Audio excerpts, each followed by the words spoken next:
Hi friends, welcome to our channel. ఇవాళ మనం చేయబోయే రెసిపీ దోసకాయ పచ్చడి. అది ఎలా చేయాలో చూద్దాం. ముందుగా కావాల్సిన ఇంగ్రీడియంట్స్ చూసేద్దాం. ముందుగా దోసకాయ ముక్కల్లా చెక్కేసి కోసుకుని ఉంచుకోవాలి. దానికి తగ్గ పచ్చిమిర్చి, మేము ఎందుకంటే కారం ఎక్కువ తింటాం కాబట్టి పచ్చిమిర్చి ఎక్కువ వేసాను.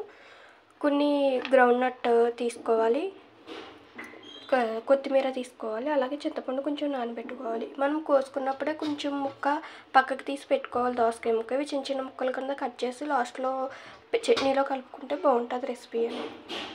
ఇప్పుడు మనం ఎలా ప్రిపేర్ చేయాలో చూద్దాం రండి. ముందుగా స్టవ్ అనేది వెలిగించుకోవాలి. దానిపైన వెలిగించుకున్న తర్వాత బాండీ అనేది పెట్టుకుని బాండీ హీట్ అయిన తర్వాత ఆయిల్ అనేది వేయాలి. అందులో బాండీ అనేది మనకి హీట్ అయింది. ఇప్పుడు ఆయిల్ అనేది పోసుకుందాం. అందులో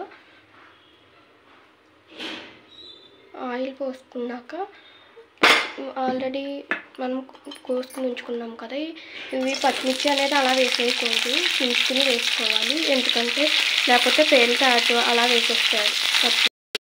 ఇలా అన్నీ వేసుకున్న తర్వాత పచ్చిమిర్చి ఫ్రై చేసుకోవాలి. బాగా ఫ్రై అయ్యే వరకు ఫ్రై చేసుకుంటూ ఉండాలి. వీడియో అనేది లాంగ్గా అవుతుందని ముందుగా నేను అన్నీ కట్ చేసేసి పెట్టుకుని చేస్తున్నాను వీడియో అనేది. ఇలా ఉల్లిపాయ ఫ్రై అయ్యేటప్పుడే, పచ్చిమిర్చి ఫ్రై అయ్యేటప్పుడే వెల్లుల్లి కూడా 4 వేసుకుంటే అవి కూడా ఫ్రై అయ్యి బాగా చట్నీ అనేది మనకి ఫ్లేవర్ బాగుంటుంది, టేస్ట్ కూడా బాగుంటుంది. ఇప్పుడు మనకి పచ్చిమిర్చి వెల్లుల్లి కూడా బాగా ఫ్రై అయిపోయాయి. ఇలా ఫ్రై అయ్యేంత వరకు ఫ్రై చేసుకుని పచ్చిమిర్చిని ఇప్పుడు ఒక గిన్నెలోకి తీసేసుకుందాం. పచ్చిమిర్చిని అది రెండు కలిపి ఇలా ఫ్రై అయితే సరిపోతాయి. రెండు కూడా బాగా ఫ్రై అయిపోయి ఇలాగా ఆయిల్ అనేది సపరేట్ చేసేసుకుని మనం ఒక బాండీలోకి తీసేసుకోవడమే. అదే బాండీలోకి మనం ఇప్పుడు వేరుశనగ గుళ్ళు వేసేసుకుందాం. వేరుశనగ గుళ్ళు ఎందుకంటే టేస్ట్కి బాగుంటుంది, మనకి దోసకాయ అనేది నీరు వస్తుంది బాగాని, అందుకని నీరు పోవడానికి కూడా ఇవి గ్రౌండ్ నట్ అనేది వేసుకుంటారు. ఇలా వేసుకుని దోరగా వేగేంత వరకు వేయించుకుందాం. వెల్లుల్లి ఫ్రై అయిపోయి ఇలా ఫ్రై అయితే చాలు, మళ్ళీ బాగా మాడిపోతే బాగోదు. ఇలా ఫ్రై అయితే సరిపోతుంది. కొంచెం 1 నిమిషం పాటు లో ఫ్లేమ్లోనే మనం ఫ్రై చేసుకోవాలి, మళ్ళీ హై ఫ్లేమ్లో పెడితే మాడిపోతాయి.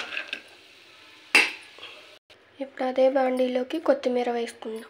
కొత్తిమీర అనేది ఇందులోకే కాదు, మనం ఏ పచ్చట్లోకైనా వేసుకున్నా కూడా టేస్ట్ అనేది బాగుంటుంది. ఆ టేస్టే మారిపోతుంది, చట్నీ టేస్ట్. కొత్తిమీర అనేది మనకి ఫ్రై అయిపోయింది. ఎందుకంటే కొత్తిమీర మనకి త్వరగా ఫ్రై అయిపోతుంది. ఇలా ఫ్రై అయితే చాలు. ఇప్పుడు అదే బాండీలోకి దోసకాయ ముక్కలు వేసేసుకుని ఫ్రై చేసుకుందాం. దోసకాయ ముక్కలు వేసేసాక మూత పెట్టేసుకుని మగ్గనిస్తే త్వరగా మగ్గుతాయి. నేను హాఫ్దే చేస్తున్నాను దోసకాయ అనేది, ఇంకో హాఫ్ నేను కర్రీ వండాను, ఒక హాఫ్ ఏమో పచ్చడి చేస్తున్నాను. మీకు ముందు చెప్పాను కదా, చిన్న ముక్క పక్కన పెట్టాను దోసకాయ ముక్కని. ఆ ముక్కని ఇలా చిన్న చిన్న ముక్కలుగా కట్ చేసుకుని పెట్టుకోండి. వీటిని ఏం చేయాలనేది వీడియో లాస్ట్లో చెప్తాను నేను. ఇటు పక్క మనకి ఇంకా మగ్గుతూ ఉన్నాయి. దోసకాయ ముక్కలు ఇంకా మగ్గాలి, కొంచెం ఆల్మోస్ట్ మగ్గిపోయాయి, ఇంకొంచెం మగ్గితే బాగుంటుంది. మనకి దోసకాయ అనేది మగ్గిపోయింది చూడండి, కలర్ కూడా చేంజ్ అయింది. ముక్క మనం ఎలా అంటే 2 ముక్కలు అయిపోవాలి, అలా మగ్గేంత వరకు మగ్గించుకోవాలి. ఇప్పుడు ఇదంతా చల్లారిన తర్వాత మనం మిక్సీ వేసుకుందాం దీన్ని.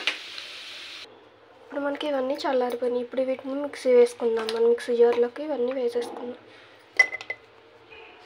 కొంచెం జీలకర్ర అనేది వేసుకోవాలి, ఇందులో టేస్ట్ బాగుంటుంది. అన్నీ వేసుకున్నాక ఇందులోకి చింతపండు కూడా వేసుకోవాలి. ఆల్రెడీ ముందుగా నానబెట్టుకున్న చింతపండు కూడా ఇందులో వేసేసుకోవాలి. ఇప్పుడు ఇందులోకి రుచికి తగ్గ సాల్ట్ అనేది వేసుకుందాం. ఉప్పు అనేది కల్లుప్పు అంటే వేసుకుంటే బాగా టేస్ట్ బాగుంటుంది సాల్ట్ కన్నా. దీని అంతటిని ఇప్పుడు మనం మిక్సీ వేసుకుని వద్దాం. నేను ఇలా గ్రైండ్ చేసుకుని ఉంచుకోవాలి. ఇప్పుడు తాలింపు వేసుకుందాం రండి. మళ్ళీ బాండీ పెట్టుకుని దీని మీద తాలింపు అనేది వేసుకుందాం. తాలింపుకి సంబంధించినవన్నీ వేసేసుకుని అందులో కొంచెం ఫ్రై అయ్యేంత వరకు వేయించుకుందాం. నేను ఫస్ట్లో చెప్పాను కదా, ముక్కల్ని కట్ చేసి పెట్టుకుని లాస్ట్లో చెప్తా అని. ఇప్పుడు చెప్తాను ఏం చేయాలనేది. ఇలా అన్నీ తాలింపు వేసుకుని ఫ్రై అయిపోయేదాకా వేయించుకోవాలి.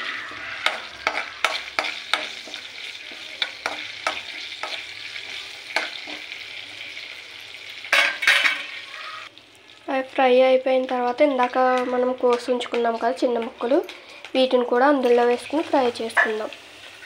కొంచెం ఫ్రై అయ్యాక అవి అందులో కలుపుకుంటే టేస్ట్ బాగుంటుంది. ఇలా అన్నీ వేసేసుకుని ఫ్రై చేసుకోవాలి.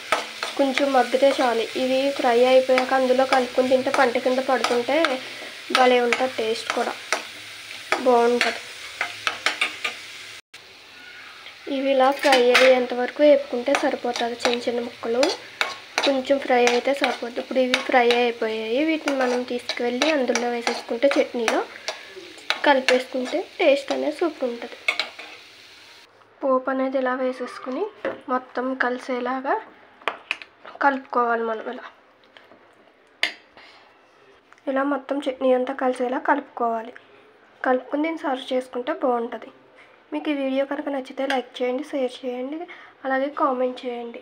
మీరు కూడా ఈ రెసిపీని ట్రై చేసి ఎలా వచ్చిందో కామెంట్ రూపంలో మాకు కామెంట్ చేయండి. పక్కనున్న బెల్ ఐకాన్ కూడా క్లిక్ చేయండి. Thank you. Love you all.